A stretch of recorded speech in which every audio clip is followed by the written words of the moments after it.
Alright, so tonight we're going to whip up some steak and lobster and maybe some scallops and some potatoes and some vegetables, but sous vide time.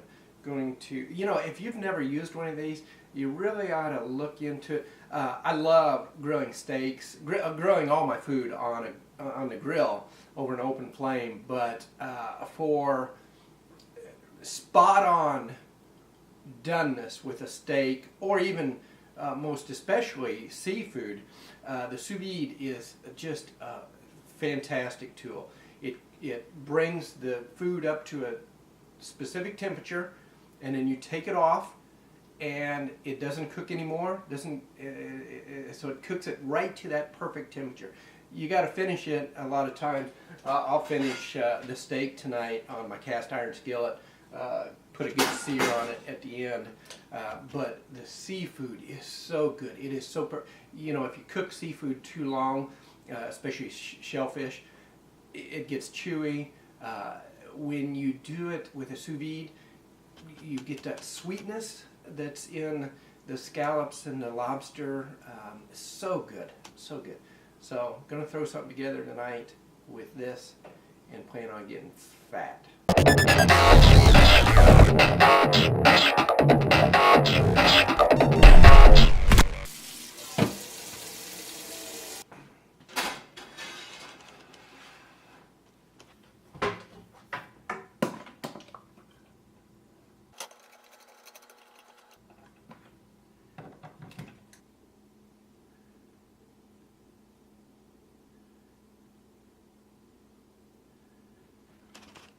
130 is perfect for medium rare steak.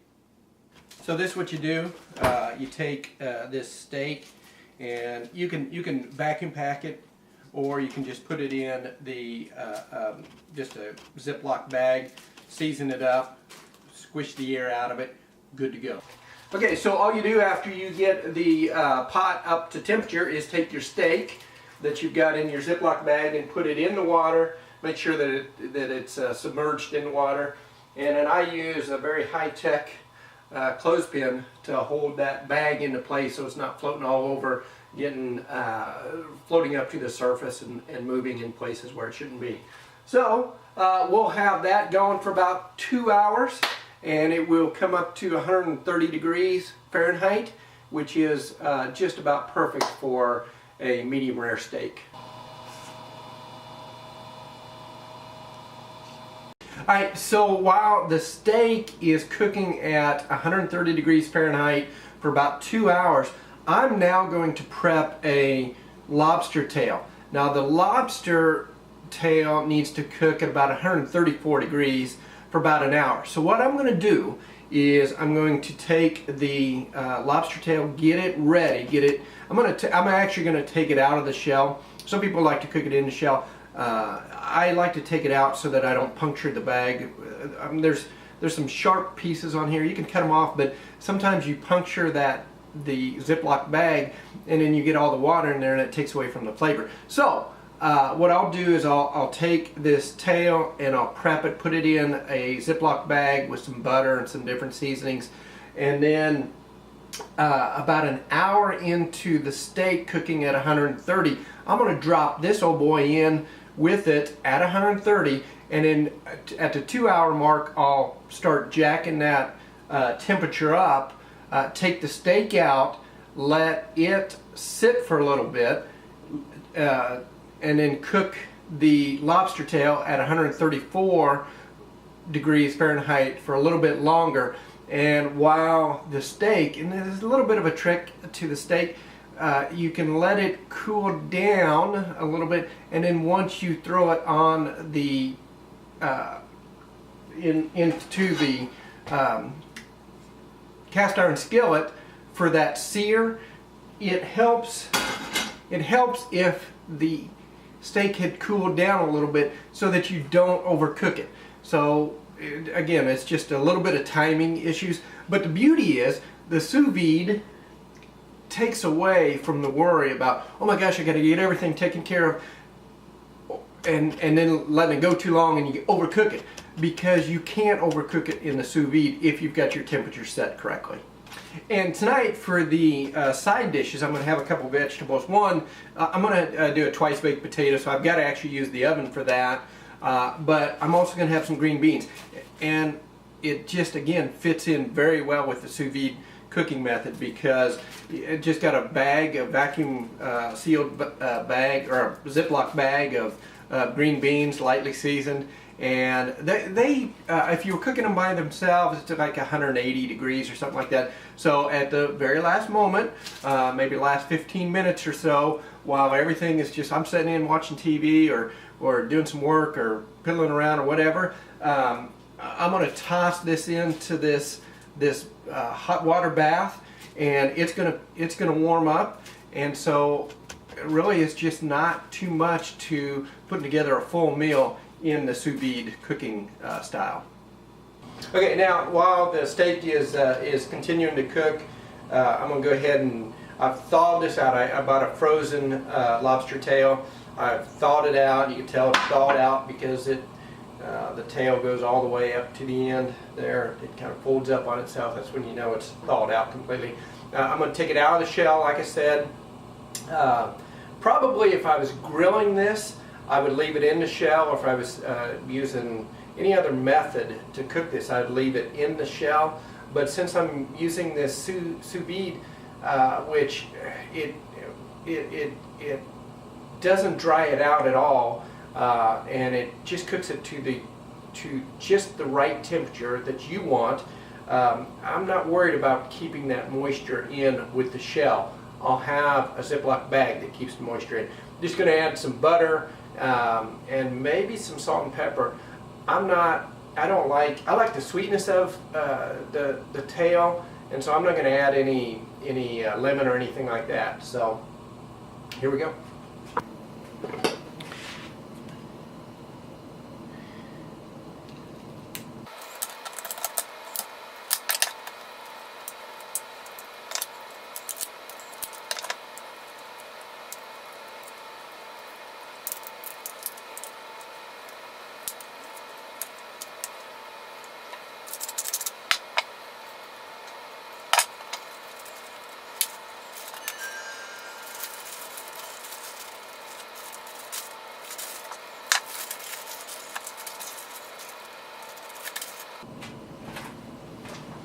Alright, so we're about an hour and a half in on the steak being cooked.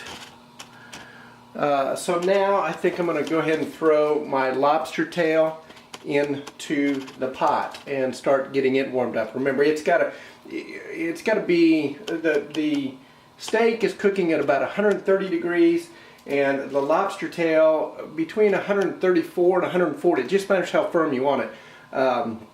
Actually, your traditional texture that you would probably find in a restaurant is going to be closer to 140.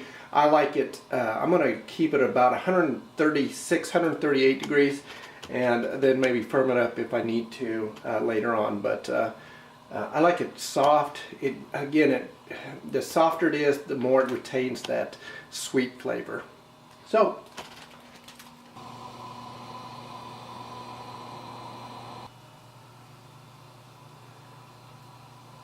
okay, now to finish this off, this steak off after it's come to temperature and been at the correct temperature for the correct amount of time to be medium rare, which is the way I like it.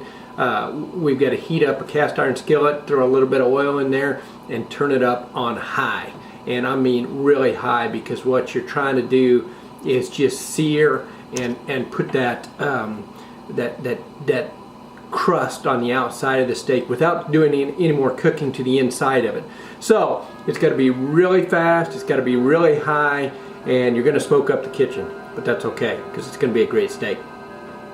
Alright, you may freak out a little bit when you first see the meat come out of the sous vide bath, but because it doesn't have any sear on it at all. So it's going to be almost like a pot roast when it comes out. I mean, that look, unless you had browned the pot roast before you put it into the oven or into a slow cooker or whatever. But trust me, your goal here is to get it to the right temperature. Once you bring it out and it's been cooked to temperature, then you want to dry it off and get it as dry as possible, because the moisture will prevent the sear from happening. So dry it off, get your oil and your cast iron skillet as hot as possible, and then drop it in there, and you're gonna let it sear for about 15 seconds, and then you flip it. And you flip it back and forth, and you're really going to do that for about 2 to 4 minutes. It just matters what kind of oil you're using, but you don't want to cook it very long, because you don't want to start affecting the doneness of the inside. All you're trying to do is put a nice, good, crusty sear on the outside of your perfectly cooked steak. Okay, so the steak is done. I've taken it out. As you can see, it's kind of got a little bit of a pale look to it. And again, if you would eat it right now, it'd be very, very good. Perfectly done. But we like, when we talk about steaks, we like to have that crust on it. This doesn't have it on it yet. So what we've got to do is we've got to dry this thing off and get it ready for the hot pan.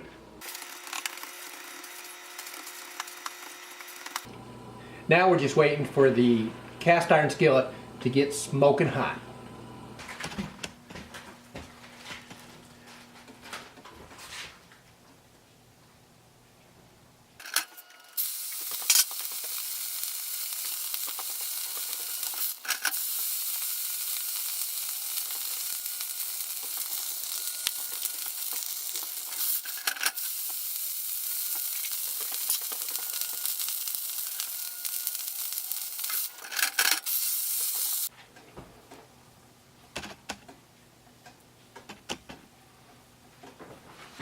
Now I just need to lay my lobster tail on there, and my meal is ready.